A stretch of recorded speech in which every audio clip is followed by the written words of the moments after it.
তালেবান যখন 1996 সাল থেকে 2001 সাল পর্যন্ত আফগানিস্তান শাসন করেছিলেন, তখন সরকার প্রধান ছিলেন মোল্লা ওমর। আজ আমরা জানব কে এই মোল্লা ওমর, কেনই বা তার এত রহস্য। পুরো নাম মোল্লা মোহাম্মদ ওমর। পাকিস্তান ও আফগানিস্তানের বিশাল অঞ্চল তৎপরতা চালানোর প্রধান তালেবানের আধ্যাত্মিক নেতা। মোল্লা ওমরের সঠিক জন্ম তারিখ জানা যায়নি। বড় হয়েছেন কান্দাহার প্রদেশের ছোট্ট একটা গ্রামে। জন্মের আগেই বাবা মারা যাওয়ার কারণে কম বয়সেই পরিবারের দায়িত্ব তাকে নিতে হয়।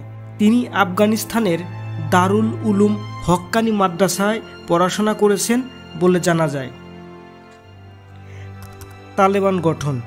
মোল্লা ওমর প্রথম অস্ত্র ধরেন সাবেক সোভিয়েত ইউনিয়নের বিরুদ্ধে। নেক মোহাম্মদের নেতৃত্বে মুজাহিদিন গ্রুপ হরকত ই ইনকিলাব ই ইসলাম এ যোগ দেন। সোভিয়েতদের সমর্থনে ক্ষমতায় থাকা নজিবুল্লাহ সরকারের বিরুদ্ধে 1989 সাল থেকে 1992 সাল পর্যন্ত তিনি যুদ্ধ করেছেন। যুদ্ধে 4 বার আহত হন ওমর। সোভিয়েত বিরোধী আফগান যুদ্ধে এক সংঘর্ষে তিনি তার এক চোখ হারান।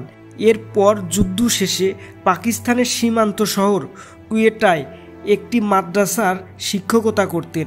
তখন থেকে তিনি মোল্লা নামে পরিচিত।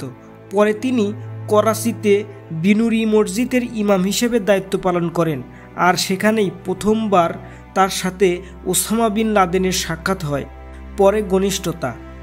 আফগান মুজাহিদিনের অন্য নেতাদের মতো তিনি পশতু ভাষায় কথা বলতেন না, বলতেন আরবিতে।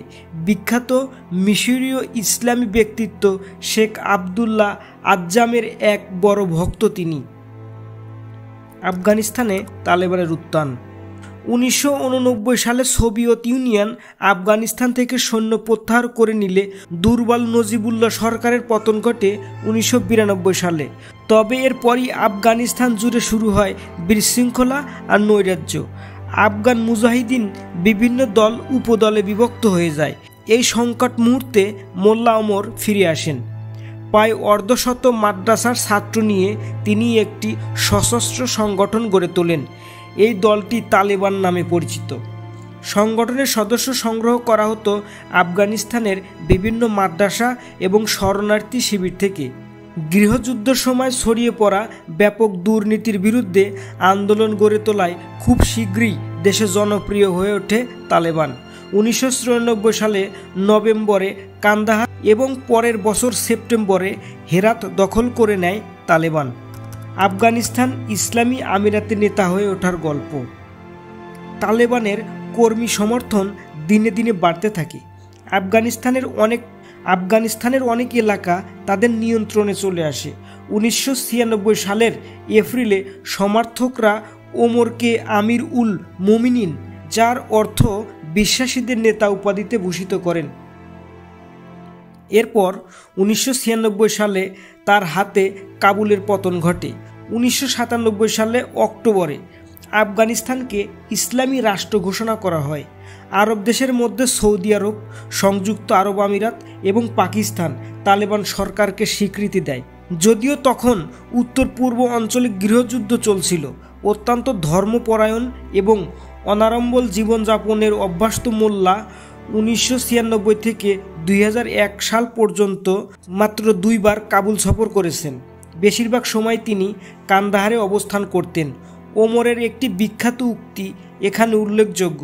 তিনি বলতেন, সব তালেবানি প্রগতিশীল। দুটি বিষয়, চরমপন্থা ও রক্ষণশীলতা, এ দুটি থেকে আমরা মুক্ত। এর ভিত্তিতে আমরা সবাই প্রগতিশীল মধ্যপন্থা অবলম্বনকারী। আফগানিস্তানের 2001 সালে অক্টোবরে মার্কিন সামরিক আক্রমণ শুরু হলে ওমর মোল্লা আত্মগোপন করেন। এরপর তার অবস্থান সঠিকভাবে জানা যায়নি। তবে 2015 সালে তালেবান স্বীকার করে মোল্লা ওমর 2013 সালেই মারা গেছেন। মৃত্যুর পর তালেবান তার আদর্শ ধরে রাখে। 2021 সালে তারা আবার আফগানিস্তানের ক্ষমতায় আসে।